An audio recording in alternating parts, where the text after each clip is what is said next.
பழனி முருகன் ரகசியம் பற்றி தெரியுமா? யாரும் அறியாத ஒன்று. உலகில் வேறெங்கும் காண இயலாத அதிசயம் பழனியில். இரவில் வியர்க்கும் பழனி முருகன் சிலை. கார்த்திகை மாதம். ஐயப்ப பக்தர்கள் மாலை போடத் துவங்கி விடுவார்கள். ஐயப்பனை தரிசித்துவிட்டு அப்படியே பிற ஆன்மீகத் தலங்களையும் தரிசிப்பது அவர்கள் வழக்கம். அப்படி கூட்டம் கூட்டமாய் பழனிக்கும் வருவார்கள். இந்த சமயத்தில் பழனியில் உள்ள முருகன் சிலையின் அபூர்வ மகிமையைப் பற்றி அவர்கள் தெரிந்து கொள்வதற்காக பக்தர்கள் வருவார்கள். குடி என்ற பழமையான பெயர் சிறப்பு கொண்ட இந்த பழனி மலை மேலே வீற்றிருக்கும் தண்டாயுதபாணி சிலை நவபாஷணம் என்ற 9 வகையான மூலிகைகளால் செய்யப்பட்டது. போகர் சித்தர் தனது சீடர் புலிபாணி உட்பட மற்ற சீடர்களின் உதவியுடன் கன்னிவாடியில் உள்ள மெய்கண்ட சித்தர் குகையில் இந்த நவபாஷண சிலை செய்யப்பட்டுள்ளது.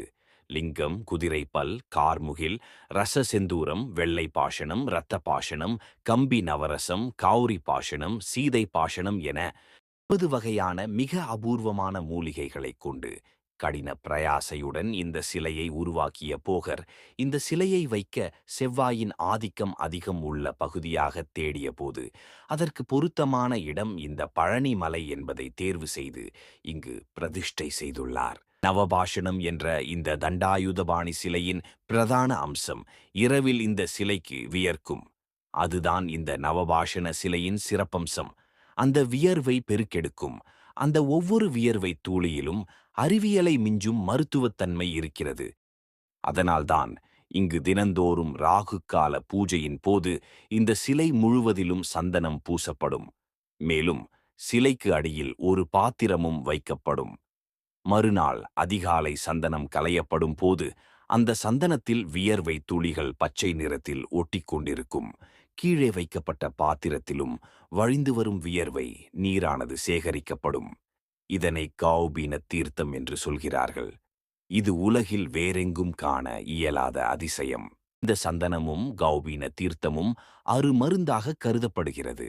அதனால் இதை பிரசாதமாக பெறுவதற்காக இந்த விபரம் தெரிந்தவர்கள் 100 கணக்கில் காலை 4 மணிக்கு கோவிலில் குவிந்து விடுவார்கள்.